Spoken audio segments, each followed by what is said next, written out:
Welcome to a Wandering Palette Art Club. In this lesson, we're working through a miniature cat study, exploring how small art studies can help you understand the fundamentals of painting. If you like early access to these lessons each month, you can join a Wandering Palette Art Club on Patreon, where members receive the reference artwork, practice card, and full tutorial before the videos are released publicly. Let's get started. This time we're going to start working with the art card that comes with your monthly kit. One side of the card includes a light outline sketch of the cat, and the other side is completely blank. This gives you a simple reference to work from while also giving you space to sketch your own version right beside it. I've always found that having a reference while sketching, especially drawing animals or structures, makes the process much easier. I quickly sketched the cat on the blank side of the card and then outlined the drawing using a waterproof micron pen.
For this version of the cat, I'm using alcohol markers. If you've worked with watercolor before, the concept is actually very similar. You want to build your color from light to dark, layering slowly to create depth.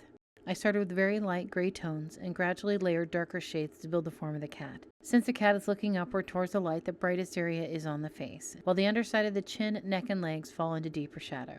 Understanding where light and shadows fall is really the key to creating depth in any painting. I'm still learning with alcohol markers myself, and every time I pick up a brush, marker, or pencil, it feels like starting fresh again. I think that's part of the process. Every small study teaches you something new. And that's exactly why I love working with these mini art cards, or ACEOs, or art cards, or whatever you want to call them. Each one becomes its own little small art experiment.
And that wraps up cat study number 2. In the next lesson, we'll work on the other half of the card where we'll paint a gray version of the cat using watercolor.